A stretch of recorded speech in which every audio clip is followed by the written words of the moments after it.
I'm sitting alone in a dimly lit bar on a Thursday night, nursing a whiskey I can barely afford. My girlfriend of 3 years left me 2 weeks ago, and I'm still trying to process it. The breakup wasn't dramatic, just a slow fade, her eyes losing interest, her excuses piling up. I feel hollow. An older man, maybe mid-40s, takes the stool next to mine. He's well-dressed but worn, like someone who used to care about appearances but doesn't anymore. He orders 2 beers without asking and slides one to me. I'm suspicious at first, but he smiles, genuine, sad, and says, "You look like you need it." "Thanks," I mutter, accepting the beer with a nod. We start talking. He asks about my life, and I mention the breakup. He listens without offering shallow advice, which I appreciate. Then he mentions my father's name. I freeze. My dad passed away 5 years ago. The old man, his name is Michael, tells me they worked together at a construction firm in the early 2000s. He remembers my dad fondly, says he was a good man who helped him through a rough patch. "Your father gave me time off when my mother was sick," he explains, swirling his beer. "Didn't dock my pay. Didn't ask questions. Just said, family comes first. You don't find bosses like that anymore." I nod, feeling the familiar ache whenever someone mentions Dad. "That sounds like him," I respond softly. Michael seems to understand, giving me space to process before continuing. "That's why I'm here," he admits finally. "I saw you a couple times when you'd visit the site as a teenager. Recognized you when you walked in. Figured I'd return the favor your dad did me." Michael talks about life, about how relationships are fragile, how trust is everything. His voice is calm but heavy, like he's carrying something unbearable. He buys another round. Then, as the night wears on, he leans in and says, "I need a favor, a big one, because I knew your father and I trust you." "What kind of favor?" I ask warily. He looks at me with hollow eyes and says, "I need you to record something.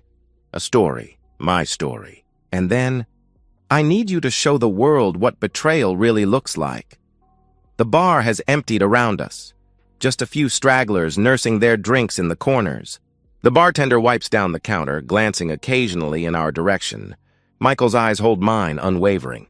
There's something in them that makes me uncomfortable. Not danger, but desperation. The kind that comes from a man who has nothing left to lose. "What happened to you?" I question. Michael finishes his beer, stares at the empty glass, and answers, "I married the love of my life, and she destroyed me." His words hang between us, heavy with a promise of something dark. I should walk away. I should tell him I'm not interested in whatever this is. But there's something in his voice, something in the way his hands shake slightly as he sets down his empty glass, that keeps me rooted to my seat. "Tell me," I say, and I can hear the resignation in my voice. Maybe it's because I'm broken too. Maybe it's because I want to know how much worse it can get. Or maybe it's just because he knew my father. And I've been missing that connection for 5 years. Michael nods, his eyes fixed on some point in the distance, and begins to speak. "I met Catherine in my junior year of college," Michael begins. "I was studying engineering, head always buried in textbooks.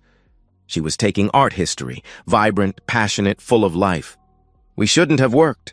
She lived for spontaneity. I thrived on routine. But somehow, we balanced each other perfectly." Michael describes their first date, a disastrous attempt at making dinner that ended with them ordering pizza on his apartment floor, laughing until 3 a.m. How she dragged him to art galleries and jazz clubs, expanding his world beyond equations and blueprints. How he taught her to appreciate the beauty in structure and planning, in building something that lasts. "We married young, both 24, he continues. The wedding was small, just close family and friends in her parents' backyard. Catherine wore wildflowers in her hair instead of a veil. I remember thinking I'd never seen anything so beautiful. He talks about their life together, the tiny apartment they could barely afford, the Saturday morning breakfasts that became their ritual, the way she'd paint in their spare room while he fixed things around the house. 10 years later, they bought a house in the suburbs. Nothing fancy, but it was theirs. They planted a garden together, made plans, built a life. 5 years into our marriage, we decided to try for children, Michael says, his voice growing quieter. After months of nothing, we saw a specialist. The diagnosis was clear. I was sterile. Childhood mumps, they said. Catherine cried that night, not because she blamed me, but because she hurt for me. She held me and said it didn't matter. "We have each other," she told me. "That's enough." For years, he believed her.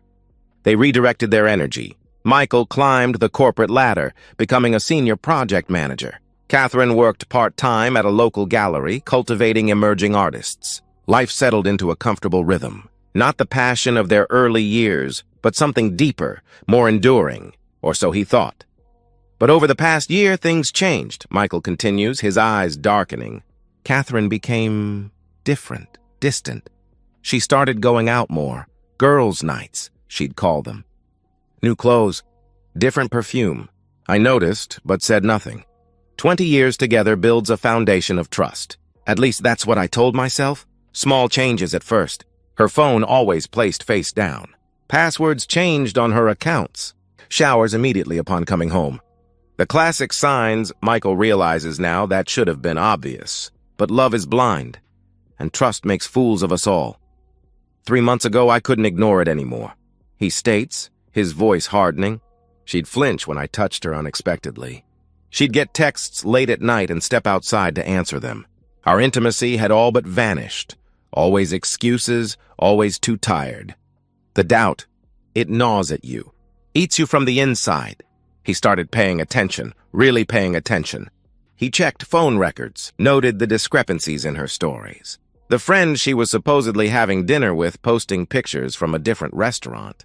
The gallery event that mysteriously ran 3 hours longer than advertised. I convinced myself I was paranoid, insecure. That 20 years of marriage deserved better than my suspicion, Michael says with a hollow laugh devoid of humor. But the doubt, it's like cancer.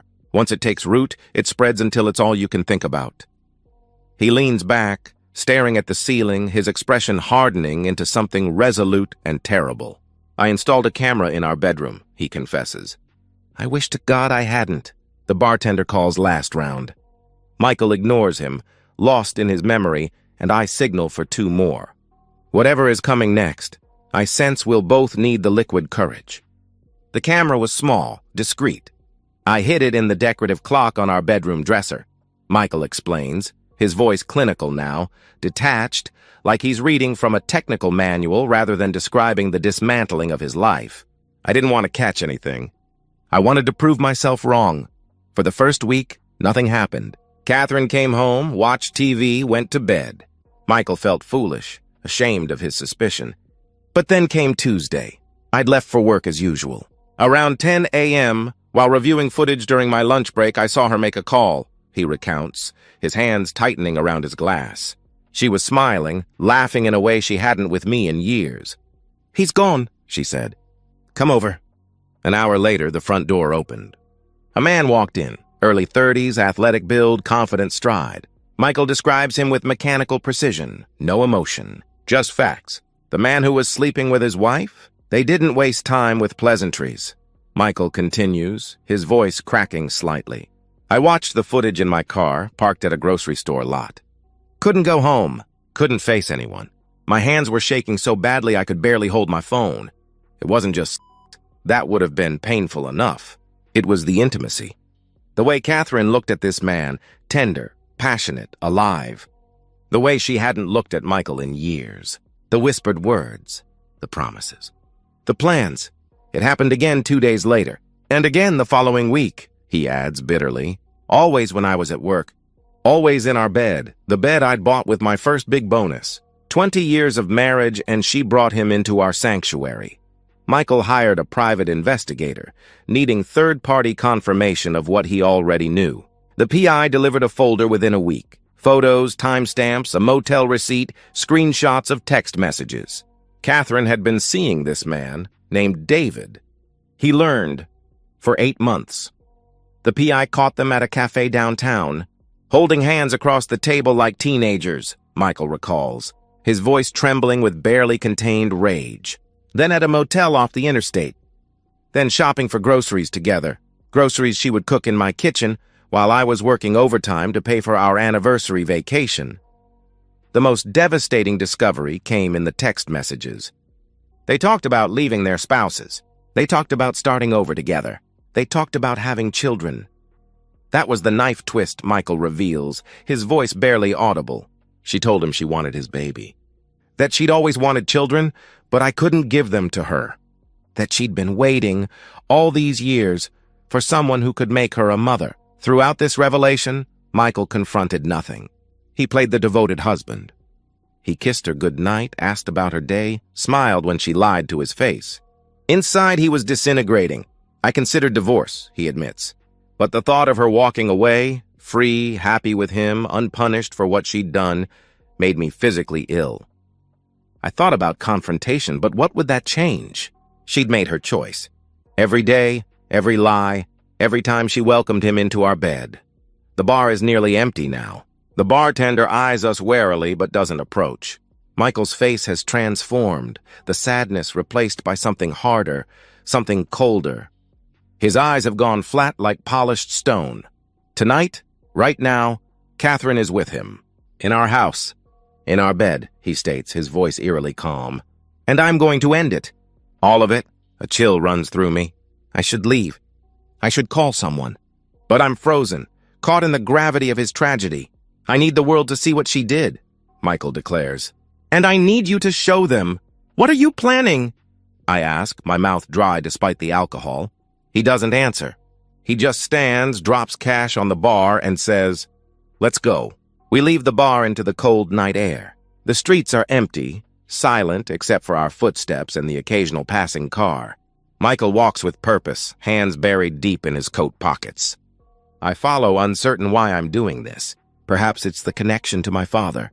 Perhaps it's morbid curiosity. Perhaps the breakup has left me too numb to care about consequences. My phone is already recording in my jacket pocket. I'm not sure why I started it, but something tells me I should document whatever happens next. The house is about 15 minutes from here, Michael informs me, his breath forming clouds in the cold air. We bought it 12 years ago. I saved for years for the down payment. Catherine picked all the colors. Sky blue for the living room, pale yellow for the kitchen. Said it would bring in the sun. He talks as we walk, his voice distant. He describes the backyard barbecues they hosted every summer. The Christmas mornings spent in matching pajamas. The routine they'd built, coffee together in the mornings, dinner together every night, no matter how busy they were. I built her a studio in the spare bedroom, he reminisces. Custom shelving for her supplies.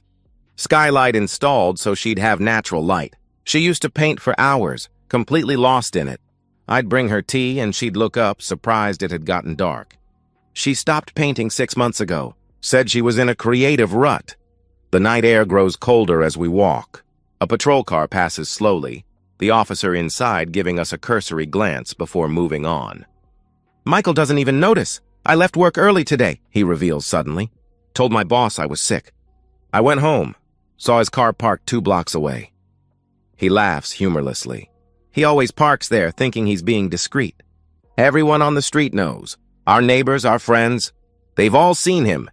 They all know I feel sick, not just at the thought of what Michael might be planning, but at the public humiliation he's endured, the collective silence of those around him, too uncomfortable to speak the truth.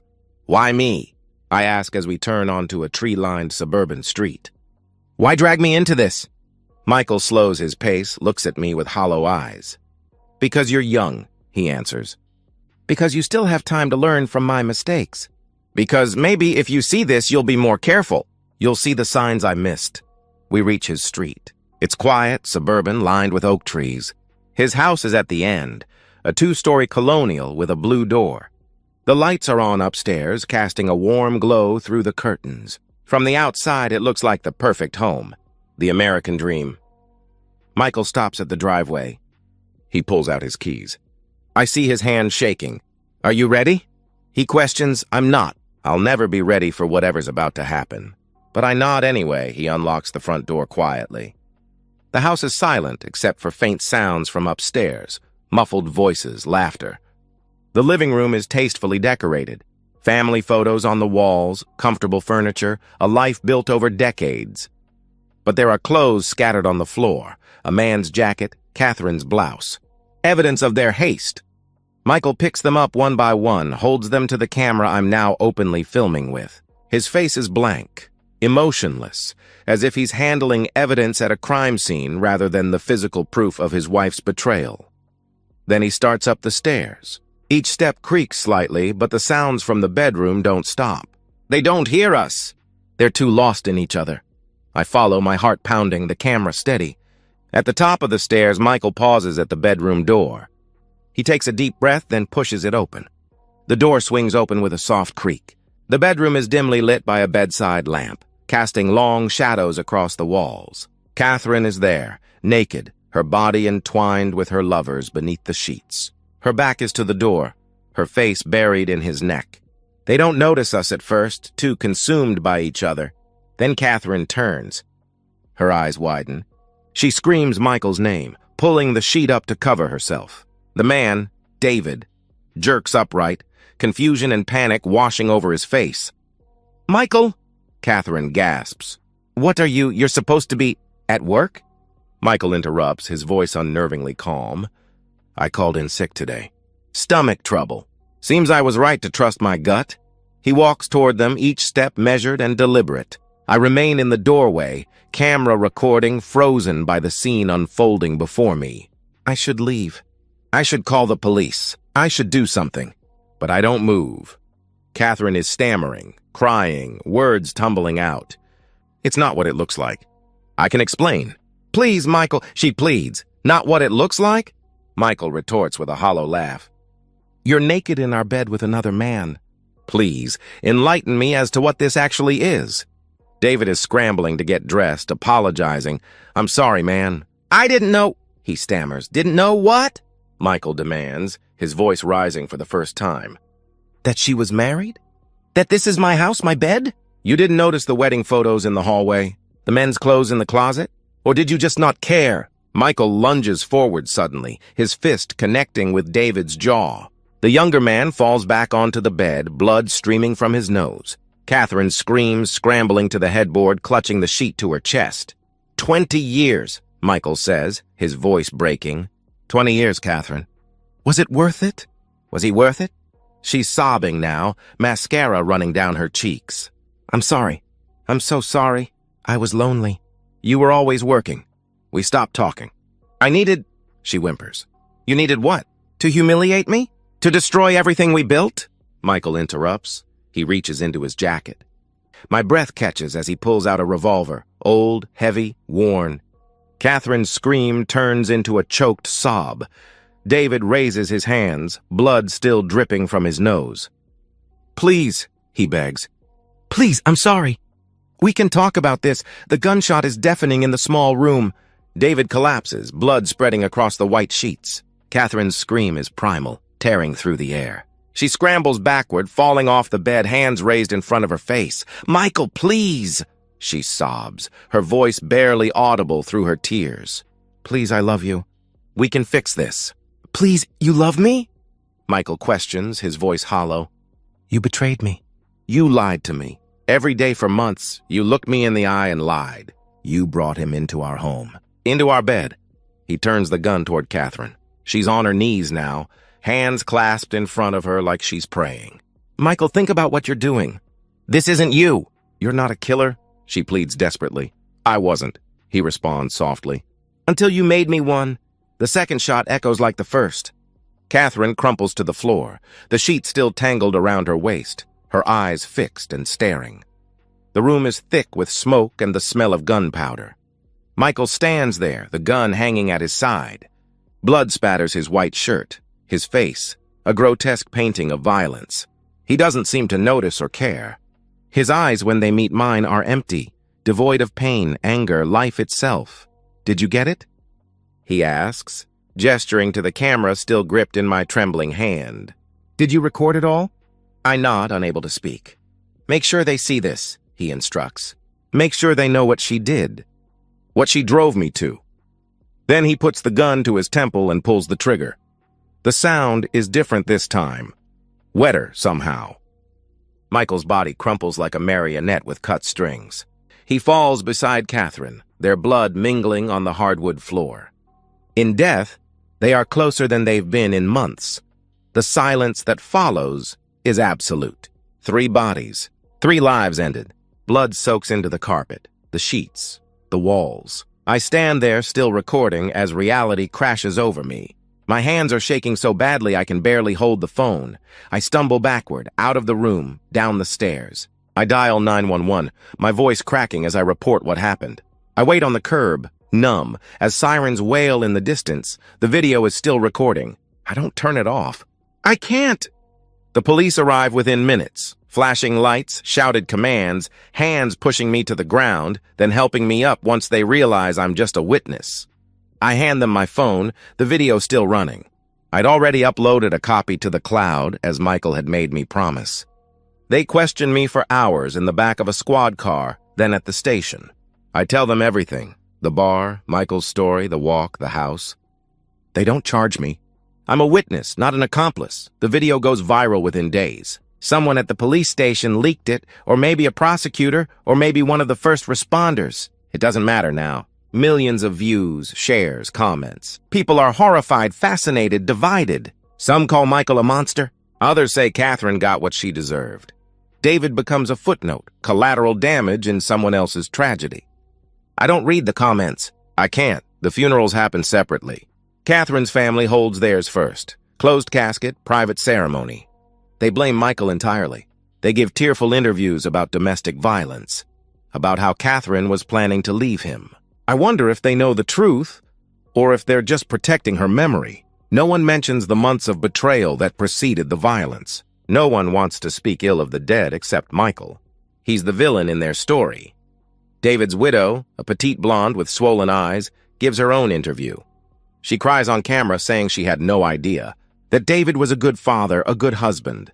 I wonder if she's lying too, if she suspected something but chose to look the other way. If she's rewriting history now that he's gone. She blames Catherine for seducing him, Michael for killing him. Never David for cheating. Michael's funeral is small. A few colleagues. His elderly parents. No one speaks much. What is there to say? Their son became a killer. Their son is gone. The newspapers call it a jealous rage, a domestic tragedy. No one mentions the systematic destruction of a man's dignity. It's easier to reduce it to a moment of madness than to acknowledge the slow poison of deception. I go back to the bar where I met Michael. I sit in the same seat, order the same whiskey. I think about his face, that hollow, broken look. I think about my ex-girlfriend, the one who left me. I wonder if I dodged a bullet. Or if I'm just postponing the inevitable. Michael's story taught me something. Betrayal doesn't just hurt, it destroys. It strips away everything you thought was real. And for some people, there's no coming back from that. The foundation crumbles, and nothing can be built on ruins. I swore to myself that night, I'll never marry. I'll never put my life in someone else's hands. I'll never risk ending up like Michael. Sterile, replaced, humiliated, driven to the point where a gun feels like the only way to reclaim your dignity. People say love is worth the risk. Maybe it is. But I saw what happens when that gamble fails. I saw 3 bodies on a blood-soaked bed. I saw a good man become a murderer because the woman he loved made him feel like nothing. I still have the video. I watch it sometimes, late at night, when I can't sleep. Not because I want to, but because I need to remember. Betrayal is the worst kind of violence. It doesn't kill you outright. It hollows you out until you're not sure what's left. And if you're unlucky, if you're pushed far enough, you become the thing that destroys everything you once loved. Michael didn't want to be a killer. He wanted to be a husband. But Catherine took that from him. And in the end, he took everything from everyone. I don't know if he was right or wrong. I just know I'll never forget him. And I'll never let myself become him. I finish my drink, leave cash on the bar, and walk out into the cold night, alone, by choice, and maybe forever. And so, we've reached the end of today's story. Was it what you expected, or did it take a twist you didn't see coming? I'm curious to hear your thoughts. Share them in the comments below, and let's get a conversation going. If this story kept you hooked, make sure to hit that like button. And if you're new here or just haven't subscribed yet, now's the perfect time to join our community. I bring you fresh, captivating stories every day, so click that subscribe button and turn on notifications so you never miss out. Thanks for watching, and I'll see you in the next one.